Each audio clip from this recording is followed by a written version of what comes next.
waxaan jeclaan lahaa marwadan inaan dhowr su'aalood weydiiyo. Assalamu alaikum, how are you? I'm fine, thank you. I'm sure your Somali is much better than my Icelandic. Maybe. So, I know a few words, okay, like what? just like basic words like how are you? And hi. And mom, like How do you say how are you, for example? iska waran. And mom is hoyo, hoyo. And dad is abo.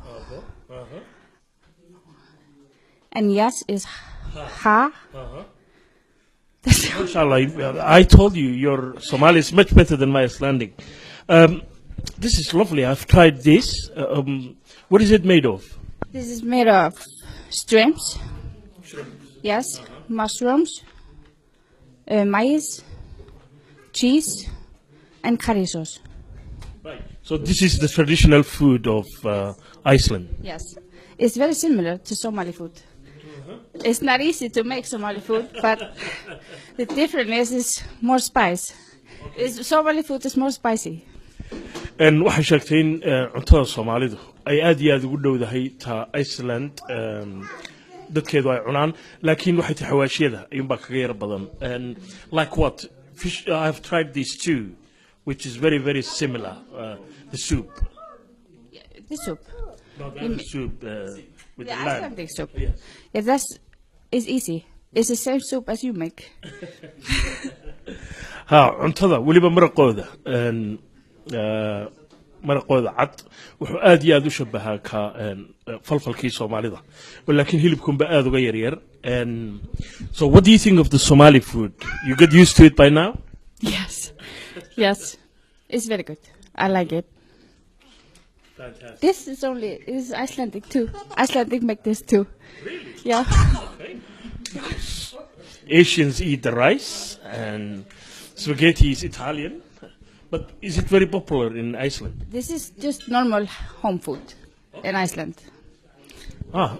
Bariiskii baastada sida Soomaalida oo kale Iceland looga cunaa bay tidhi. And so what's your daughter's name? Sarah. Sarah. Sarah Yasin. Sarah, how are you? Salaam Iska waran. Waatay. Waxaan jeclahay inaan Xasan weydiiyo oo aan ku bilaabo sheeko ilaa sanadkii hore Soomaalida aad ugu faaftay. Dad fara badan ay rumaysteen warbaahinta Soomaalida xoog u gashay oo aan hubo in saddexdiina aad uga hor haysaan. Wadankan qofka muslimka ninka muslimka wadankan ninka muslimka waxa loo ogoliyay baa leeyahay afar xaas inuu guursado.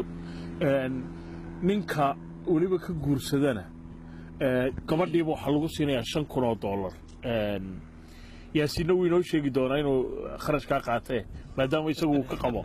Haddaan Xasan kugu bilaabo sheekadaasi ma jirtaa? Bismillahir Rahmanir Rahim. Absalaana horta sheekadaasi ma jirto. Way. Laakiin sheeko ay dadku sameysteen way jirtay. Hay. Laakiin sheekadani waxa aad iyo aad aan ula yaabay. Horta dadka kale aqli bay ku daraano markay wax sheegayaan waxbay meel bay wax ka soo qaataan. Laakiin Soomaalidu way iska degdeg miiran. Imika dhowr Soomaaliya halkan waxay yimaadeen way soo naaga doonteen. Hadda wadagay ka yimaadeen bay naag ku joogaan. Hay. Xagee marka ka yimaadeen Yurubta kale? Finland midkii xaas baabu lahaaba. $5,000 baa lagu qaadanayaa buri naagta. Way. waxaan aad u leeyahay ninka shaqeeya lix shaqeeya ayaa 5 ku soo gelin. Way. Absalaano. Bal ninka aqligiisu galay naag la guursadaa 5,000 lagu qaadanaya. Waatay. Waliba u qaar badan oo soo xidhnaabay hadalkaagina dib u celinaya. Meeya marka maaragtay runta la doonayo wadankan wuxuu la sameeyay Yurubta kale waa la mid xuquuqda uu qofku leeyahay Yurubta kale joogo in buu leeyahay qof afar naagood laga ogolaanaya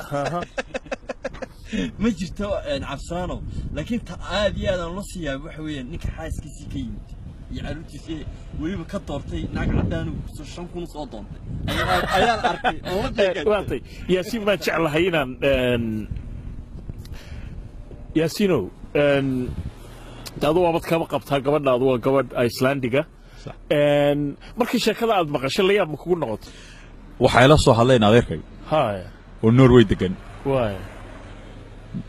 su'aal kale ay soo nimaadeen salaamu calaykum calaykum soo oo 5,000 maxaad ugu sheeg weeday. Hay. ayaga gabla way saxan ku wada 5,000 magaashuur maalmaha boorarka waxa isku dhaafayeen $5,000 dadka istandiska lagu qaadanaya maxaa ka jira markaasaan ku dhaw walaal hortii weydii marka xaaskiga nugu dhiibo xaaskiga u sheegto ku tiri malaa isaga laga qaadaa 5,000 marka maxay ku keeneen bay kula tay markaa walaal wax kala kuma iman warku wuxuu ku baxay markii ugu horeysay fake news ka imika Facebook aad ugu badan waati doorashadii Mareykanka aad looga cabanayay waati dunidu aad uga qaylisay barigi dhaweed fake news buu ahaa fake news waxa soo galiyay markii ugu horeysay sharaa'idada iyo waxaan fake news ka qoray Facebook gal soo galiyay idaacadii Soomaalida maartay ka soo xigtay idaacadii Soomaalidu ka baxay marka dadkii Soomaalida sidaas daba qabsi ay noqoto dadka Soomaalida sidaas gaaray gabadh ba ka hadashay ka socota wasaaradda arrimaha dibadda ee dalkan Iceland markuu warku oo noqday war gaaray ila dawladda waxay gabadhu soo xigatay tiri macni waxyaabaha aan macni code anoo hadlay bitiri dumarka Iceland wax allaale wax sariidaadu le warkaas leeyahay ma jirto waxay tii wali baan khaasatan diyaar mi bitirina nin naagta faradu noqdo marka orta saas warku ku soo xidmay laakiin dadka Soomaalida way jiraan dhowr noo yimid oo anigoo xaaskii inanteeda iyo family wada socona oo casho tagnay aan arkay oo isriideen kan la fahaweyn le 5,000 buu xaadira